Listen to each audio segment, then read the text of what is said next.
Kia ora and welcome to Beer Club. I'm Joe. I'm Luke. And this is Big Pigeon Pilsner by Kererū Brewing. A New Zealand Pilsner. Yeah, New Zealand Pilsner. We've touched on the style in our recent sort of odyssey into cold IPA and that kind of stuff. So New Zealand Pilsner is almost the original cold IPA, although a lot of them definitely used to be brewed as ales.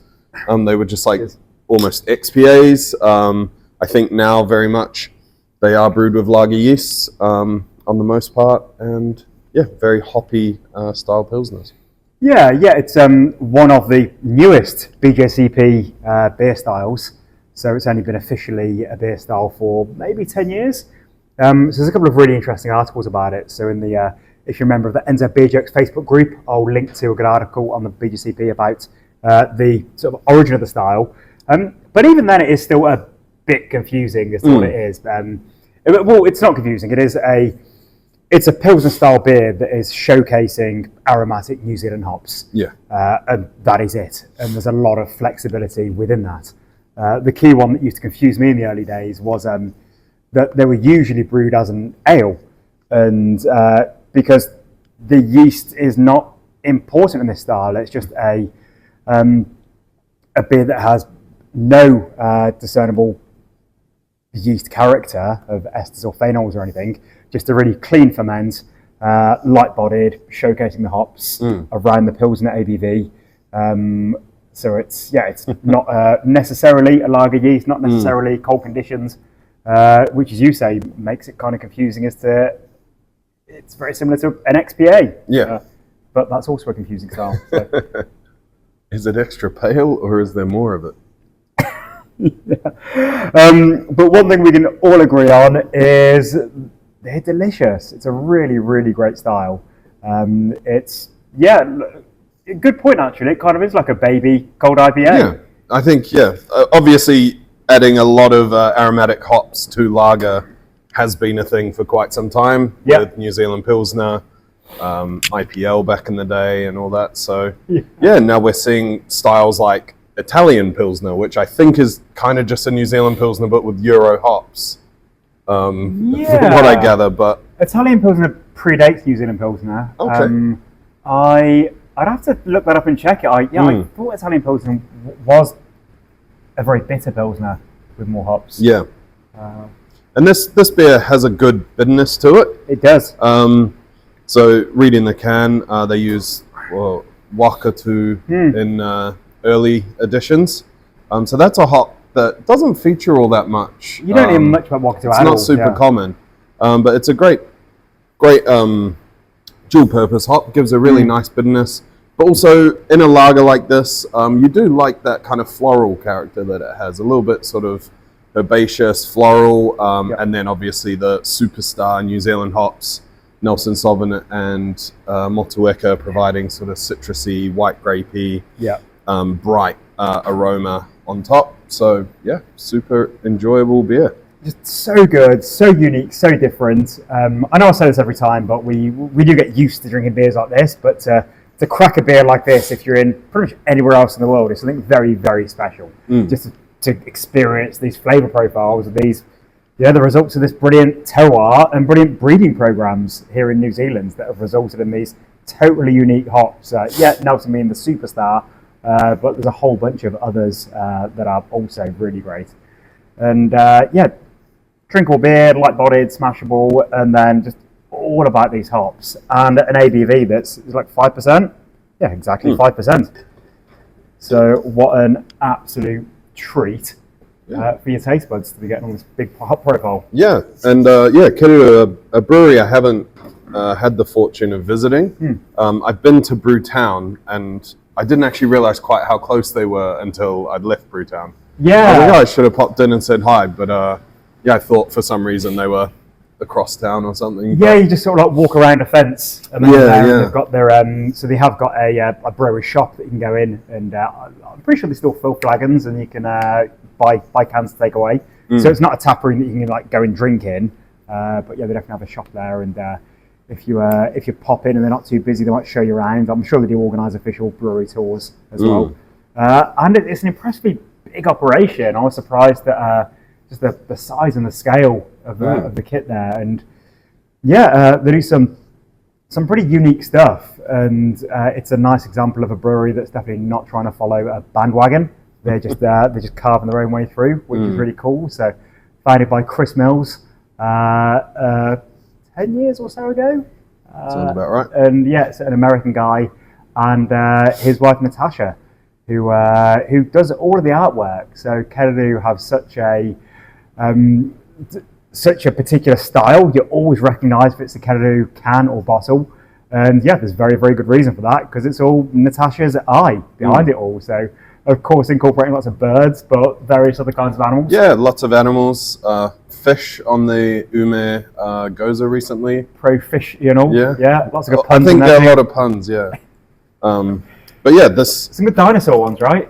I remember I really liked the dinosaur one. We had a dinosaur one as Beer of the Week, I think, when I first started. Yeah. Maybe a rhino, actually. Not dinosaur, but And actually, there's a really good blog where Natasha's been writing a bit about the work and the design she does on the labels. I remember last year I came across a couple of really interesting posts, and I think videos she put up about she was also playing with artificial intelligence and just incorporating new technologies and blending and sort of hand-drawn elements. And so, if you're a bit of a geek about graphic design and artwork, as I am, it's definitely a bit of a cool thing to research and check out. And I will try and find that blog post, and I'll chuck that in the NZBJets group as well for you to check out. But really lovely to see a brewery that has just such a particular style. No minimalism, and that comes across in their beers as well. They're not a brewery who just sort of release hazy after hazy. They're doing interesting stuff. Probably the first California Common brewed in New Zealand for about 5 years is one of their recent releases. Their Fresh Hop beer last year was a style I'd never heard of. But don't forget Laughing Bones. Do you want to be furious if you? He does brew one. Laughing Bones do a lovely California Common. It's just I just noticed it recently. I was like, oh, you don't see that very often. But California Common's a really rare style. It's like steam ale, right? Because it sucks. Like except for the Kererū and Laughing Bones. What are wonderful examples. But to my taste, that there aren't many. Well, it's the only beer style that I prefer not to drink. California Common. You were California Common is like most craft beer drinkers about lager 5 years ago. Yeah. Or Matt eats about Ralph beer. Yeah. Or anything with flavour. Only I don't like throw a little tantrum like he does if you try and suggest putting some smoked malt in a beer. We love you, Matt. You're right. But unusual ingredients, things like umeboshi, things like truffles, and sort of pushing the boat out a bit, and a bit of experimentation, which is cool to see. And so they nail their classic styles: Pilsner, hazy, West Coast, but they're also always good for uncommon styles, and we really appreciate that. And another thing, something where they've really just cut their own track and made it their own, it is with gluten-free beers. So it's Kererū.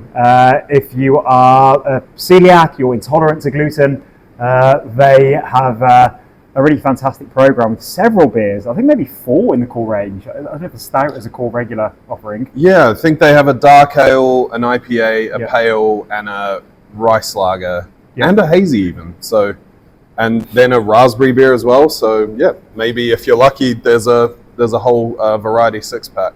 But those are true gluten-free beers. So you're looking at sorghum, millet, rice, these alternative grains. It's not that it's been brewed in a traditional way and then had an enzyme added that breaks down the starches. It's a completely proteins. It's a completely separate process. There's absolutely no chance of cross-contamination. It's very strictly put together. Obviously, breweries are all extremely clean and sanitized and everything. But even so far as Kererū, they wouldn't put their gluten-free beers in kegs because just there might be the chance of cross-contamination if a bar put it on tap and on the line, and rightly so.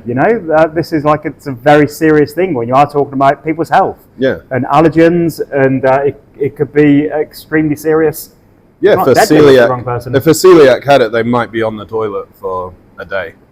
So good on them for doing that. Obviously, for people with gluten intolerance, things like Brewers Clarex.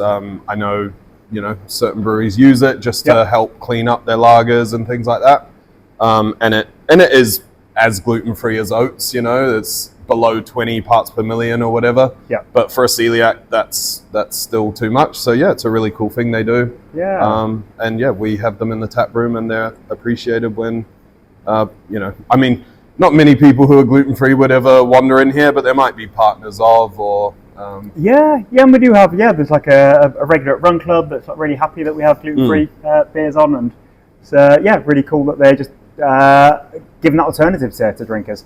So yeah, probably not a huge market. There probably wouldn't really be much market for another brewery to embrace it in the way that they have. It's not non-out beer. Yeah, yeah. But cool bunch. Definitely check them out when you're in Upper Hutt visiting Brewtown. Yeah. Pop around that little fence. Definitely. Don't make my mistake.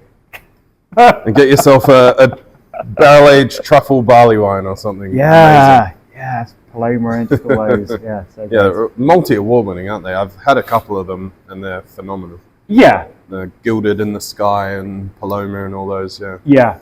Truly exceptional beers. Just beautifully crafted, and just lovely presentation in the bottles. Yeah. And so, hopefully we'll be seeing more stuff coming out of their barrels, because that is always a treat when they put those releases out. All right, enough waffling. We're drinking my Pilsner. Anything to add? No. By the Fresh Hop Box, it's coming together. It's looking amazing. Yeah. And there's a Small Gods beer. 90% sure there'll be a Small Gods beer. We're brewing next week. Yeah, Small Gods are brewing a fresh hop beer. Yep. So that's launching with the box, and it's going to be great. Yeah, Small Gods fresh hop beer. What's it going to be? They'll just have to find out. It will not be hazy. Thank you, Kererū, for making lovely beer. Thank you for joining us. Thank you, Joe. See you next time. Cheers.